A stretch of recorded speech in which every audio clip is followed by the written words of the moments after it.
अस्सलाम वालेकुम। अॼु असीं हिन वीडियो ज़रिए गॾियल क़ौमुनि जे इदारे बाबति अहम ॼाण हासिल कंदासीं। गॾियल क़ौमुनि जो इदारो हिकु बैनुल हुकूमती इदारो आहे जंहिंजो मक़सदु बैनुल अक़वामी अमन ऐं सलामतीअ खे बरक़रार रखणु, क़ौमुनि विच में दोस्ताना तालुक़ात क़ाइमु करणु, बैनुल अक़वामी ताउन हासिल करणु ऐं क़ौमुनि जे कारनामनि खे हमवार करणु आहे। हीउ इदारो दुनिया में सभ खां वॾो, सभ खां वधीक मशहूरु, आलमी तौर ते नुमाइंदगी कंदड़ ऐं सभिनी खां ताक़तवर बैनुल अक़वामी हुकूमती इदारो आहे। गॾियल क़ौमुनि जे इदारे जे गादीअ जो हंधु न्यूयॉर्क शहर आहे ऐं उन जूं ॿियूं मरकज़ी आफ़ीसूं जेनीवा, नैरोबी, वयाना ऐं हेग में आहिनि। गॾियल क़ौमुनि जो इदारो ॿी आलमी जंग खां पोइ मुस्तक़बिल जी जंगुनि खे रोकण जे मक़सदु ऐं लीग ऑफ नेशन जे बेअसराई ते थियण जे करे वजूद में आयो।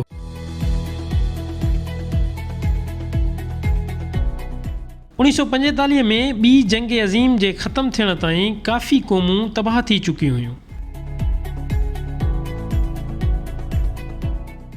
ऐं दुनिया अमुन जी तलाश में हुई। तंहिं करे 1945 में 51 मुल्कनि जा नुमाइंदा सैन फ्रांसिस्को, कैलिफोर्निया में 25 अप्रैल खां 26 जून ताईं गॾियल क़ौमुनि जी कॉन्फ्रेंस में गॾु थिया।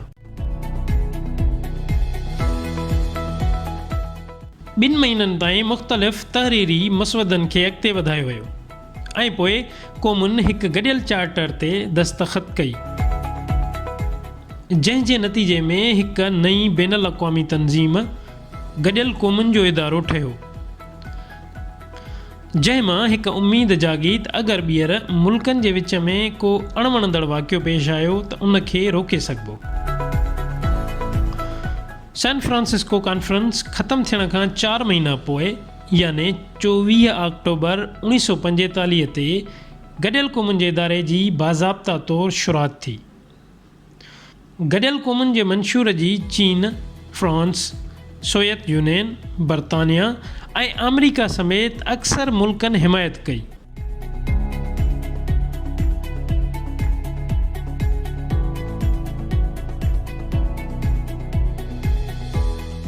इन चार्टर जे मुताबिक़ तंज़ीम जे मक़सदनि में आलमी अमन ऐं हिफ़ाज़त खे बरक़रार रखणु, इंसानी हक़नि जी हिफ़ाज़त, इंसानी इमदाद जी फ़राहमी, पाइदार तरक़ीअ खे वधाइणु ऐं बैनुल अक़वामी क़ानून खे बरक़रार रखण जहिड़ा नुक़्ता शामिल आहिनि।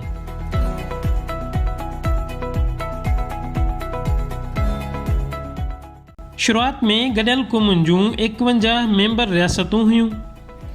2011 में ॾखिण सूडान जे इज़ाफ़े सां इहो अंग वधी 193 ताईं पहुतो, जेके दुनिया जे तक़रीबन ख़ुदमुख़्तियार रियासतुनि जी नुमाइंदगी कनि था। जेकॾहिं तव्हां हिन चैनल ते नवां आहियो त पोइ असांजो चैनल ज़रूरु सब्सक्राइब कंदा ऐं घंटी वारे बटण खे ज़रूरु दॿाईंदा त जीअं ईंदड़ वीडियोज़ बाबति अव्हांखे ख़बर पइजी सघे।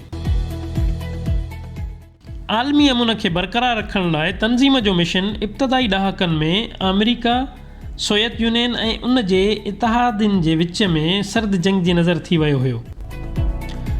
इन जे मक़सदनि में इब्तिदाई तौर ते मॉनिटरिंग, रिपोर्टिंग ऐं एतमाद साज़ी जे किरदारनि सां गॾु गैर मुसलह फ़ौजी मुबसरनि ऐं हल्की हथियारबंद फ़ौज शामिल आहिनि।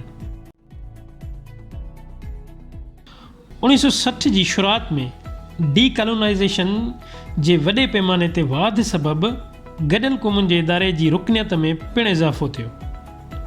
उन वक़्त खां वठी 80 अॻूणियूं कॉलोनियूं आज़ादी हासिल करे चुकियूं आहिनि।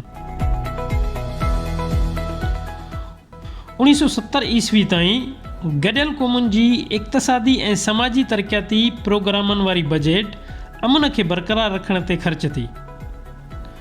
सर्द जंग जे ख़ात्मे खां पोइ गॾियल क़ौमुनि पंहिंजे शोबनि जे अमले खे शिफ्ट कयो। गॾियल क़ौमुनि जा 6 बुनियादी हिस्सा आहिनि जिन में पहिरियों जनरल असम्बली, ॿियों सिक्योरिटी काउंसिल, टियों इक़्तिसादी ऐं समाजी काउंसिल, चौथों ट्रस्टीशिप काउंसिल, पंजों इंसाफ़ जी आलमी अदालत ऐं छहों गॾियल क़ौमुनि जी सेक्रेटेरिएट शामिल आहिनि। गॾियल क़ौमुनि जे निज़ाम में World Bank group, World Health Organization, World Food Programme, UNESCO ऐं यूनिसेफ जहिड़ो ख़ासि इदारो, फंड ऐं प्रोग्राम शामिल आहिनि।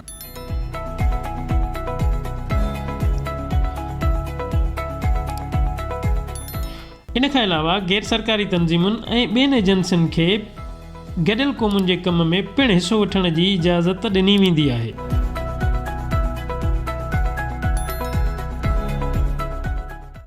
गॾियल क़ौमुनि जो चीफ इंतिज़ामी ऑफिसर सेक्रेटरी जनरल आहे।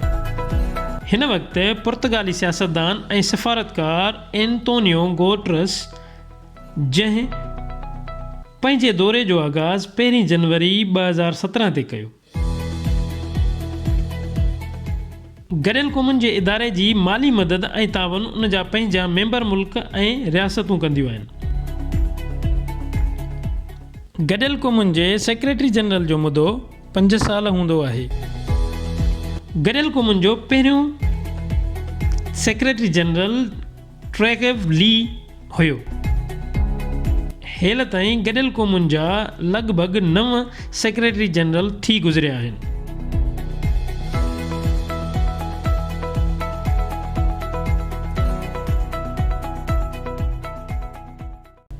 गॾियल क़ौमूं, उन जा ऑफिसर ऐं उन जा इदारा केतिरा ई नोबेल इनाम माणे चुका आहिनि। कुझु मुबसरनि जो ख़्यालु आहे त तंज़ीम अमुन ऐं इंसानी तरक़ीअ जे लाइ हिकु अहम ताक़त जी हैसियत रखे थी, जॾहिं त कुझु मुबसरनि हिन इदारे खे बेअसराइतो, तअसुब ते ॿधल ऐं बदउनवान सॾियो आहे। 75 सालनि खां वधीक अरसो गुज़रण खां पोइ बि गॾियल क़ौमुनि जो इदारो अञा ताईं बिन अक़वामी अमुन ऐं सलामतीअ खे बरक़रार रखण समेत इंसानी हक़नि जी हिफ़ाज़त ऐं इंसानी इमदाद फ़राहम करण जो कमु सरअंजाम ॾेई रहियो आहे। जेकॾहिं तव्हांखे लॻे थो हीअ वीडियो ॼाण मुहैया कंदड़ आहे त पोइ असांजो चैनल सब्सक्राइब कंदा ऐं घंटी वारे बटण खे ज़रूरु दॿाईंदा त जीअं ईंदड़ वीडियोज़ बाबति तव्हांखे ख़बर पइजी सघे।